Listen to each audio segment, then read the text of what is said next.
I have had the opportunity to meet many missionaries in my ministry, and sometimes you meet those missionaries and you feel like you've been drawn back into Acts chapter 1. If God was to write the Bible today, I'm pretty sure Jason's name would be in it and his stories, because God has dramatically used him in ways that are so profound and so amazing. It just is something to marvel at. And so, Jason, we look forward to having you share your heart with us this morning, and just thank you for being with us. He comes from Chilliwack, so he needs a warm welcome to warm him up. Thanks.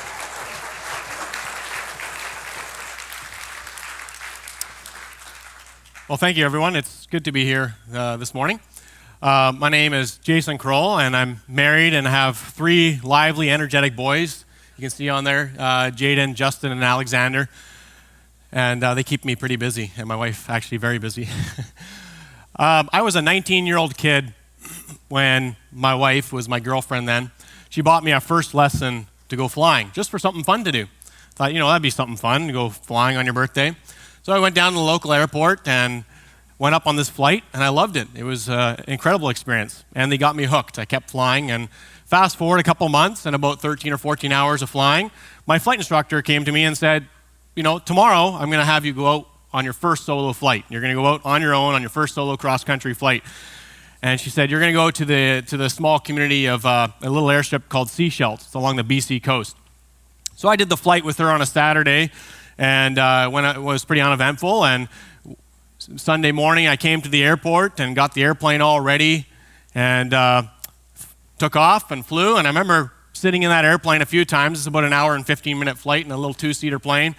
The plane felt a whole lot lighter without the instructor sitting beside me. And I kept looking, and the seat was empty. And I thought, am I really doing this? 19 years old, and I'm flying an airplane through Vancouver Harbor, big planes flying over me. And it was a pretty cool experience. I flew over top of the airstrip in Seashell. There's nothing there by the airport, just a little terminal building. And I looked down at the airstrip, and it looked about half the length as it did the day before. And the trees were twice as tall. So I looked down, and I thought, oh, man, I got to do this. So I came around and came in for landing, and I was going much too fast, and I was too high, and off to the side of the runway. And so I added full power and came around again and touched down. Wasn't the prettiest landing, but I put her down on the ground and got out of the airplane and walked over to the little terminal building. And that terminal building had a couple couches in it, had a table with some magazines, and it had a Coke machine that probably had never been used before.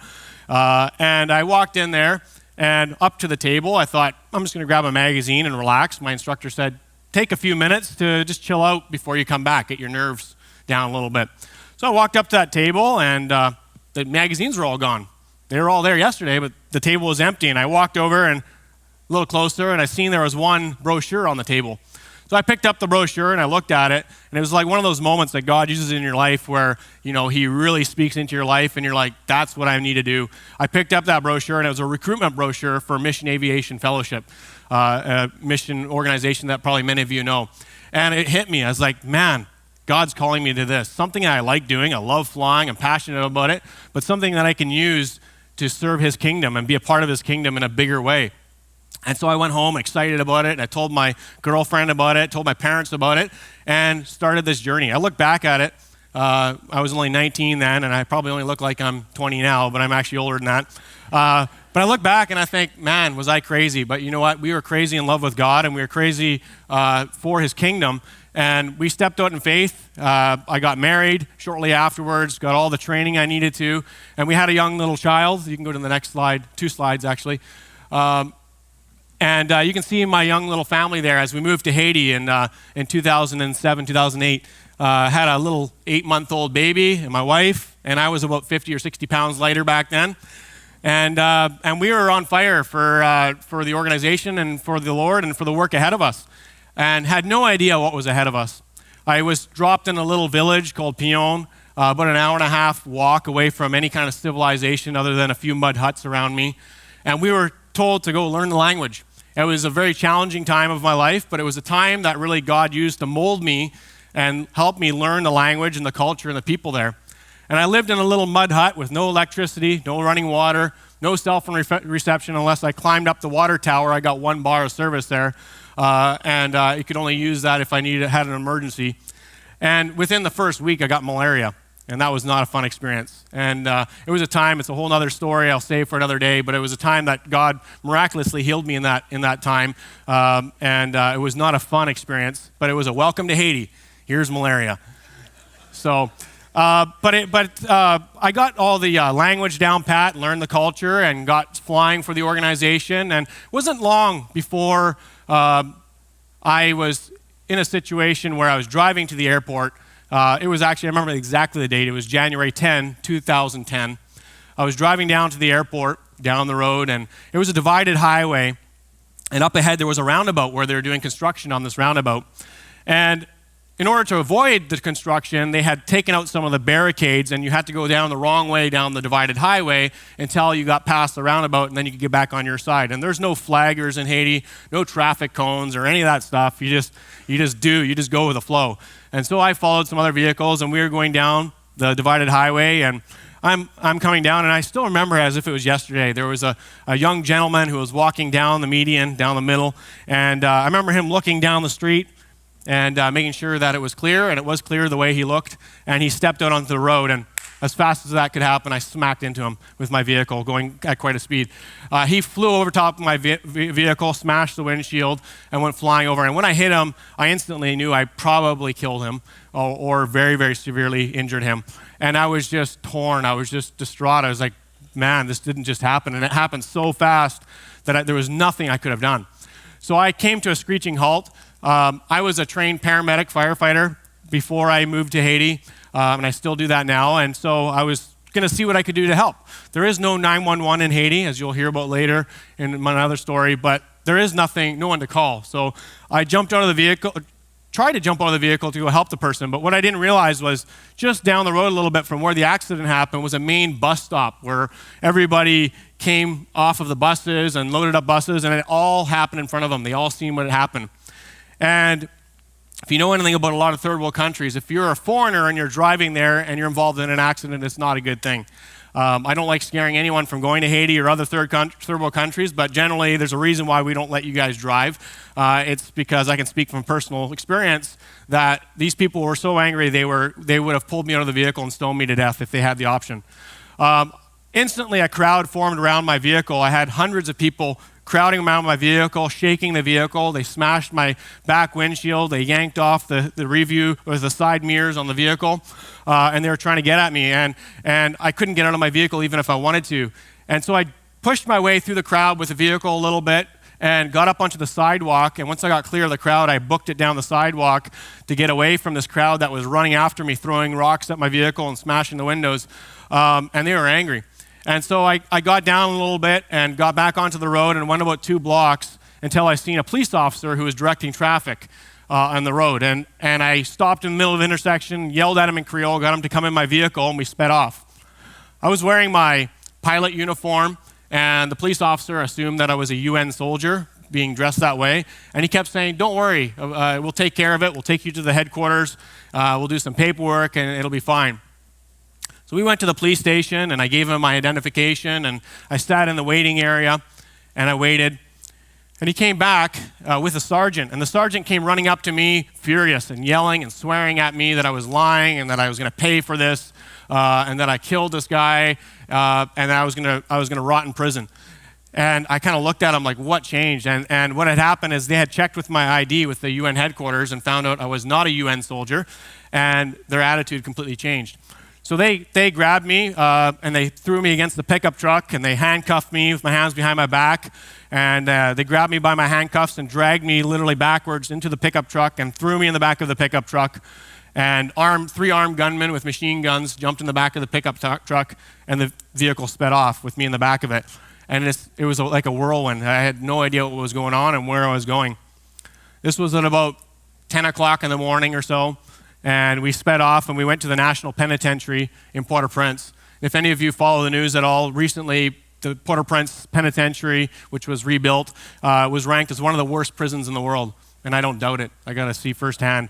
And so I got to the prison, and they took everything from me, my phone, my wallet, my ID, my watch, everything. And they checked me in, and he gently pushed me into a cell and slammed the door shut. And I remember that door slamming closed in front of my face and thinking, this is it. I knew of other missionaries or other people that had been imprisoned in Haiti, and it's a system that you don't want to get stuck in because it's almost impossible to get out.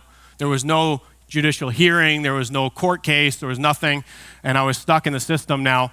And to make matters worse, it was a Saturday, and there was no way to get a judge, even if you wanted to, on a weekend.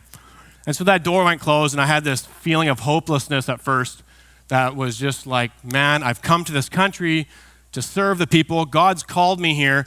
How can I do that if I'm in a prison cell? And then all of a sudden I felt this overwhelming sense of peace that God gave me. And he spoke into my life, and he just said, Jason, wherever you are, that's where I want you to be, and I'll be there with you. God doesn't promise in his word to keep us safe, and nothing bad will ever happen to us if we put our trust in him and follow him. Actually, a lot of stories of missionaries going on the field and getting killed or getting persecuted for the gospel's sake. And God just came alongside me and said, where I have you now, that's where I want you to be, and I'll be with you. And I felt this sense of peace even though I was in the cell, and I turned around and I looked, and I couldn't tell if the floor was mud or if it was just so dirty that it was a cement floor covered in mud. It stank like feces and urine. There was a bucket in the corner of the cell that was a 5-gallon bucket to go to the bathroom, and there was a bench along the wall where there were 7 other inmates sitting on, and that was it. And this building, this cell was about 7 feet, 8 feet by 10 feet, a really small little cell. And so I sat in there and I said, God, my life is in your hands, and just help me out. If you're will for me to come out of this prison alive, then do that. And I remember looking at one of the guys that was an inmate. He had tattoos on him, and he was about a 250-pound black Haitian dude. And he looked at me, being about 130 pounds, and scared little. He could smell my fear. And I thought, man, I'm not going to survive in this place. And I walked up to the bars at the prison cell, and I started talking to the guard. And I said, hey, I need a judge. I'm innocent. I'm willing to pay for the funeral or for the medical costs if this guy survived. And he said, yeah, everyone's innocent in here. Everyone says they're innocent. I said, no, I'm really innocent. There's nothing I could have done. And I started arguing and conversing with him.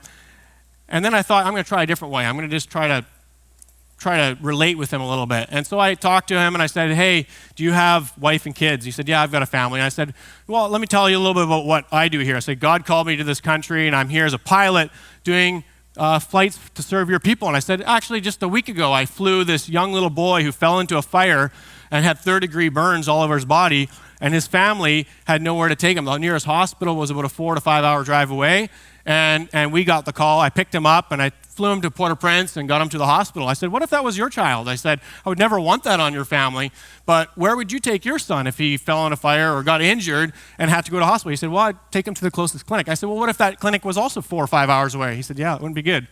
I said, yeah. I said, I'm in here and I can't do what I've been called to do. I can't do what I'm supposed to do.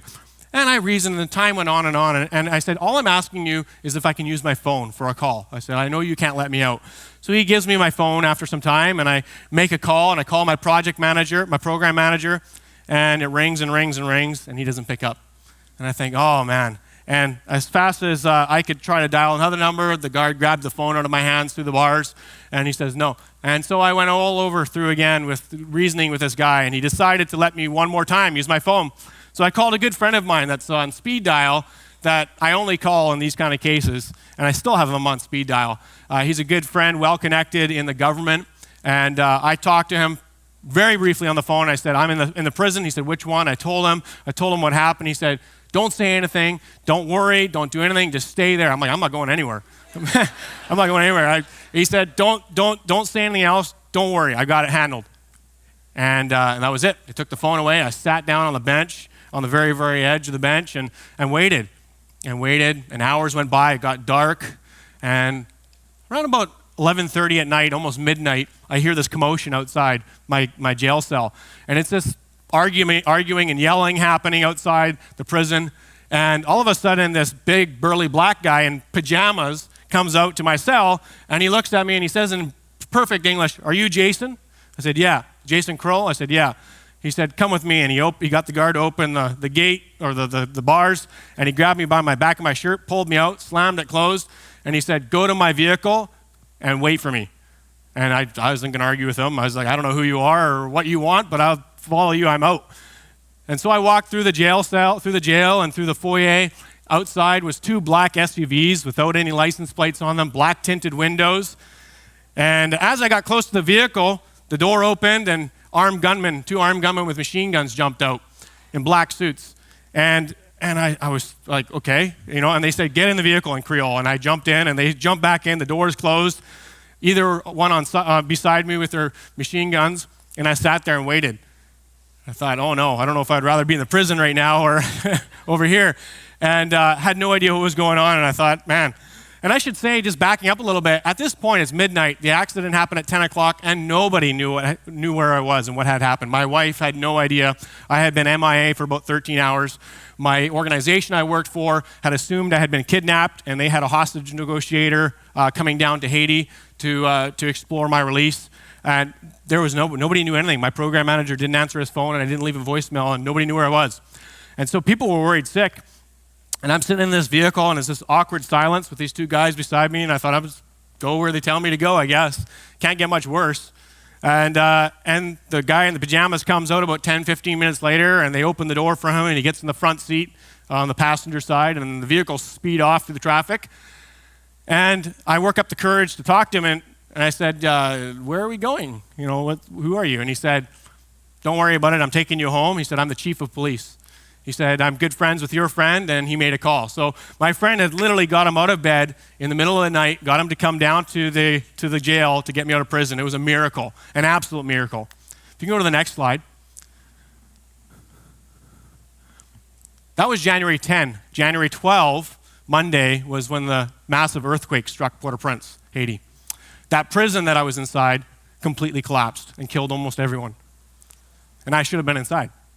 But God had other plans for me, and God said, I have a purpose for you in your life. And I didn't know what that was. I came to Haiti to be a pilot, but all of a sudden I found myself in a situation where an earthquake happens and 260,000 people were killed, 2 million people requiring emergency food assistance, and over 1.2 million people lost their homes and needing emergency shelter. I was laying on the couch at 4:30 p.m. on a Monday, just reflecting back what happened that Saturday, 2 days before. Just thinking, man, I'm still here. I'm alive. God's cared for me. And I'm laying on the couch, kind of dozing off. My wife is starting to make dinner in the kitchen, and my little son, a couple years old, he's playing in the playroom. And all of a sudden, I hear this noise like a freight train coming down the street. It's like a really loud noise, a roaring noise, and the whole house started to shake. And next thing I know, I landed in the middle of the living room floor and thrown literally 5 to 6 feet off my couch, and I landed on the ground.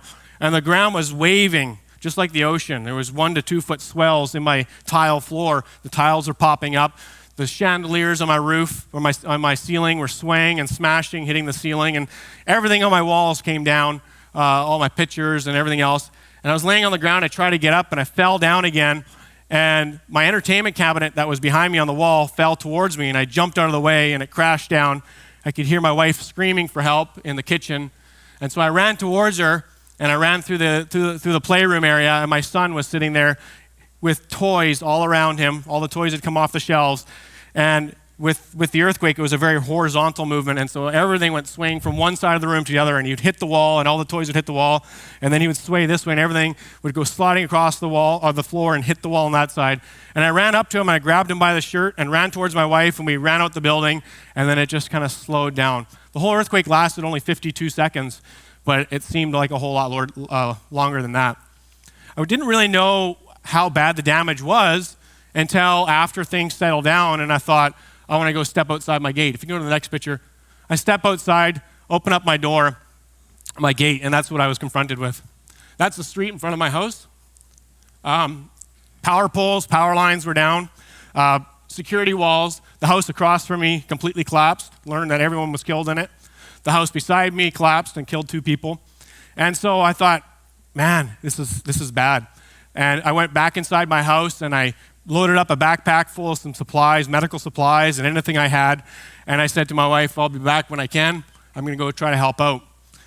And I walked out the door and walked down the street, and I had heard about this 40, if you go to the next picture, 40-unit apartment complex, 4 stories high, had collapsed in Haiti. That would house roughly 200 people, and it had collapsed completely. And when I showed up, there was nobody milling around like they had ran out. What you're looking at there is a roof of a 4-story building. And I could hear people screaming and yelling for help down in the rubble. If you go to the next slide. When I came around to the backside, I could see some Haitians working there. They had masks on, and some of them had gloves. Nobody had any kind of tools or equipment. There was a few sledgehammers and pickaxes and some metal bars, and they were frantically digging through the rubble, trying to get towards the screams for help. If you go to the next slide, I joined in with them, and we managed to make this opening and tunnel down. And I remember tunneling down and getting excited as I found a shoe. And you dig around the shoe, and you find the leg, and you take a pulse check on the leg, and there's no pulse. And you dig down a little further, you'd find a hand and take a pulse check, there was no pulse. And time again, we were finding, unfortunately, bodies of people who had already passed and didn't have the time and the resources to go dig out the body, but yet rather we would try to change course and go towards where we heard the crying and screaming for help down below. Then I remember getting further into that tunnel there and finding finding a piece of somebody and digging around it. If you go to the next slide, and there was this young lady who was still alive. She had a compound fracture on her arm, and so we bandaged it up as best we could, and we dragged her out, and she was okay for the rest. And so I felt relieved, and I thought, okay, God, I can do this. We can keep digging through, and we got somebody out alive. It was kind of like a shot of adrenaline for me, and God continues to sustain me. I have no idea to this day how I came through hours and hours of working through rubble without any sustenance. I know that God was right beside me. He provided everything I needed. But for about 36 hours, I worked straight around the clock without eating anything other than somebody shoving a granola bar in my hand, without sleeping, without stopping. But I went back into that hole. I crawled back into that hole and was about 8 feet into the rubble, and another aftershock came. And we had about 200 aftershocks after the earthquake, and I can't imagine how many people were killed when they lost their loved ones because they were trying to rescue them, and an aftershock took down the rest of this compromised building. So I was in that hole, and everything against me was screaming, you got to get out. Because as a firefighter, you're trained, number one safety is the rescuer. And I was in that hole, and that was the second most difficult thing in my life, was to walk out of that hole saying, I can't do it. God, I can't be in this hole. There's Haitians here that can continue digging through the rubble, but I got to be able to do something else. I can't do that. There's no equipment, there's no nothing, and I'm going to be here for days trying to pick through this rubble. And so I got out of that, and if you go to the next slide, walk down the street further, you can see the streets there, almost every single building damaged or completely destroyed, the streets deserted, and walk down further, if you go to the next slide, to an orphanage where my wife was working at previously. And this orphanage was run by some American family. And as I walked up closer to the gate, there was a long lineup of patients outside. And I walked up closer, and the owner of the orphanage came running up to me, and she said, oh, thank you, you're here, Jason. And she put a sticker on my shirt, and it said, doctor. And I said, oh, you got it all wrong. I'm not a doctor, I'm a pilot. And she said, well, right now, she said, you're it. That's all. We have a Haitian nurse that's here, but we don't have anyone else. And she said, whatever you can do for us. And so we went inside the gate, and they had a whole table set up of medical supplies from previous teams that had brought down. And there was everything there, bandages, sutures. And I started walking around, and there was a courtyard about the size of this church, maybe a little bit bigger, and it was full of beds and cots and people laying on sheets. And it quickly became evident to me that people had all kinds of injuries, massive injuries, but also minor injuries. So I realized I had to triage. And that was the first and most difficult thing in my life, was going around, and I made up black tags and tagged out people that were beyond help. I had massive crush injuries to the head and other places, that there was nothing I could do for them. The hospitals had collapsed, and there was nowhere to send these patients. And I felt so helpless having to tag somebody that I knew I couldn't do anything for, and then have them brought out to a different part of the courtyard. And then tagging people red that I could help. And I remember going around to the first patient after I had triaged everyone, who had a massive gash on their leg all the way down, and I had to stitch him up. I've never done stitches before in my life. I've seen it on the movies. And as a paramedic, we package the patient and we send them off to the hospital, but I don't do stitches. So I remember the nurse cleaned out the wound nicely. There was no anesthetic. She gave me a suture, no pliers. And I went and I started stitching, and I went all the way up and weaved all the way up. And this poor lady was screaming in pain, and got all the way up to the top, and I tied it off, and I looked at it, and I thought, that's probably pretty good. And before I could even think that thought, the whole wound just opened back up again. And I thought, that's not going to work. And I felt so bad as we had to cut out all the sutures, clean it all up again, hold her down again. And I stitched. I did one stitch, tied it off, did another stitch, tied it off. And I thought, okay, this is working. And so I started doing it that way. And it's like, it's on-the-job training. It's a horrible way to practice on somebody, but God gave me what I needed in that time. And so I went patient to patient and helped who I could. And it was very challenging to get to a place where I had helped somebody stitch them up or package them or bandage them, and to come back to them, circle back to them 15, 20 minutes later and see a sheet that was drawn over top of them. And just challenging seeing patient after patient having to be brought out of the gate, the bodies being brought out, and new patients coming in as fast as I could help. But God gave me the courage, and he gave me everything that I needed for in that situation, and I'm thankful for that. You know, I transitioned back to Haiti, or back to Chilliwack, British Columbia, back in 2015. So fast forwarding 5 years of working with MAF, doing flying. I've got countless stories I could tell you on that. But God put it on my heart to get engaged with an organization called Hungry for Life International, based out of Chilliwack. Organization you've probably heard very little about. But what we basically do is we work with churches and groups just like yourself and connect them to projects in developing countries. And my specialty at the time was Haiti, and I spoke the language, knew the culture, and knew a lot of great mission organizations down there. So I started working in that capacity. And recently, if you go to the next slide, I've got a short story to share with you that will strike home. This young boy's name is Ronald. Ronald came to our clinic last year when we had the Bridge medical team. You'll see Elaine there and Joy. And he came with his arm all bandaged up, wrapped up, and Elaine, bless her heart, came up to him and talked to him for a little while and had to cut off the bandaging. It was just wrapped up with pieces of cloth and rope, and as we got it off and he was in immense pain, we could see his arm was a fraction of the size it should be. The flesh was rotting off of it. It was covered with bugs, and it was just nasty, and it stank.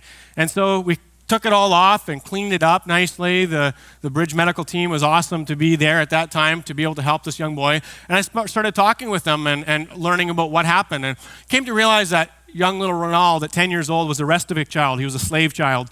His parents had given him up because they gave him up because they couldn't afford to take care of him. And in change for living with a family, he had to work for this family. And he started getting mistreated and abused. And one day, the lady that was taking care of him took him by the arm and yanked on him. And a combination of abuse, but also malnutrition, caused him to massively fracture his elbow and separate it. And instead of taking him to the hospital or anything, she just wrapped it all up. And 3 months later is when he came to our clinic. He had been in immense pain for 3 months and come to our clinic. And so we got him cleaned up. If you go to the next slide there, got him all bandaged up. We thought there's something else we have to be able to do for him. This poor boy, his arm is separated. He's going to lose complete use of it. And so as a team, we discussed the option of trying to get him to an orthopedic surgeon. So I made some calls and talked to an orthopedic surgeon that was in Port-au-Prince, and he agreed to do the surgery. And it was going to cost $750 US to do the whole surgery and the follow-up care. And this was at the very end of our trip. Your church donated funds for this mission team and for the projects, and we had already completed almost all the projects, and I already knew that we didn't have any money left. And so I went upstairs into the guest room, and I opened up my little money pouch and took out the envelope of money, and I started counting it. And you've guessed it, there was exactly $750 in that envelope. So it's cool in situations like that. If you go to the next slide, that God works in very miraculous ways. He provides exactly what we need in the time that we need it. This is young Ronald. That picture was taken 2 weeks ago. Unfortunately, the surgery could not happen right away because he was far too malnourished. He needed about 6 months of intense of care and nourishment treatment. But once he was healthy, he got the surgery, and this picture was 2 weeks ago where he's got full use of his arm again. And he goes to school, he's healthy, he's living in a different scenario. And I'd like to say that's because a church like yours stepped out in faith and sent a medical team. That's because a church like yours gave the money, the funds, so that this team could do what they could do. And just in wrapping, I like to tell people the example of the starfish. There was a big storm one time. There's a story of a big storm that washed up on the beach. And there was this this grandfather that went down on the beach with his grandson. And the beach, as far as you could see, was covered with starfish. And the grandson went down to the beach and started grabbing the starfish and throwing them back in the ocean. These starfish were drying out in the sun. And as he grabbed one, his grandfather looked at him and said, "What are you doing? Why are you throwing this in the ocean?" He said, "You're never going to be able to help all of these." And he picked up the one starfish and he said, "For this one, it makes a difference." And he threw it back in. That one starfish is a person like Ronald, or the countless other that teams go down and help. And I like to say to God every morning as I pray to him, "God, what will you have me do today?" It's so easy to think about down the road, what do you want me to do and where do you want me to be, but what will you have me to do today? And God says in Proverbs 3, verse 5-6, "Trust in the Lord with all your heart and lean not in your own understanding. In all your ways acknowledge him and he will direct your paths." And just in closing, I've got a short little 5-minute video clip that summarizes a little bit about what we do with Hungry for Life and just encouraging you guys to get involved in missions, whether it's through giving or whether it's through going. So if you can roll that up, it's 2 slides ahead.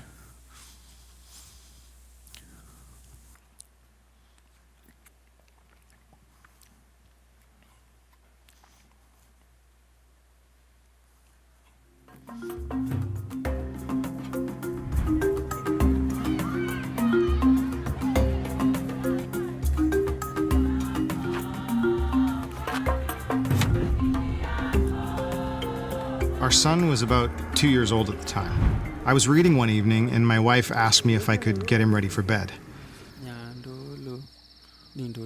A bath, a snack, a drink of water, a story, and a warm bed. And as I went to tuck him in, the disparity between what I had just read and what I had just done broke me. It changed the course of my life forever. Moments before, I had read the statistic that 30,000 children will die in the next 24 hours from hunger and poverty-related causes. It hit me. 30,000 other parents in the developing world were planning a funeral right now because they could not provide for their children what I had just so easily provided for mine. It wrecked me. That's the equivalent of 50 747 passenger planes full of children crashing every single day.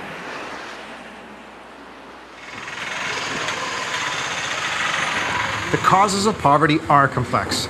There are no easy answers or solutions to the world's most pressing needs. But the fact that thousands of children die unnecessarily each day is simply wrong. And this is just one of a boatload of injustices that plague the developing world. Why should you care? Because their physical poverty speaks to a spiritual poverty in the church in the developed world. And if I'm honest, it speaks to a spiritual poverty in my own life. God has provided more than enough on earth for human flourishing. Right now, Christians in the West give roughly 2.5% of their income to anything charitable. If those in North America who say they follow Jesus gave 10%, we would have an additional $160 billion to address the world's most pressing needs. Could you imagine the kind of impact we could have around the world with another $160 billion invested with local partners, avoiding government waste and corruption? The UN estimates that it would cost an additional $40 billion a year spent on food security, water, basic education, and healthcare to eradicate extreme suffering now. God's people in the West have the ability right now to both end needless extreme suffering and address the causes of poverty. It's simply an issue of our priorities. Our current consumption and focus on self leaves us little time or money to spend ourselves on behalf of the hungry, as the book of Isaiah says. We often wonder why God seems so absent from our busy Western lives of comfort, safety, and certainty. We often complain that God seems distant or inactive. I can't count how many times I've heard and personally felt the frustration that we in the West are so incredibly busy with religion, but with so little power and influence. And here's why. Isaiah 1 teaches that God is not happy with religious activities that doesn't result in helping the widows and the orphans in their areas of need. Isaiah 58 in the Word of God teaches that true fasting and spirituality is when we practice the will of God by providing shelter, food, clothing, and removing the chains of oppression.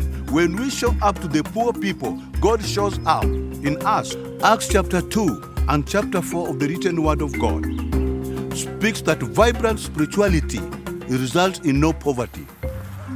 Scripture is so clear. If we're not active in the lives of the vulnerable, God is not active in our lives. If we're distant from the poor, God is distant from us. So the reason that we engage in the lives of those who needlessly suffer is not just to change their lives, but to change ours. As we address extreme poverty in places like this, they address our spiritual poverty and emptiness.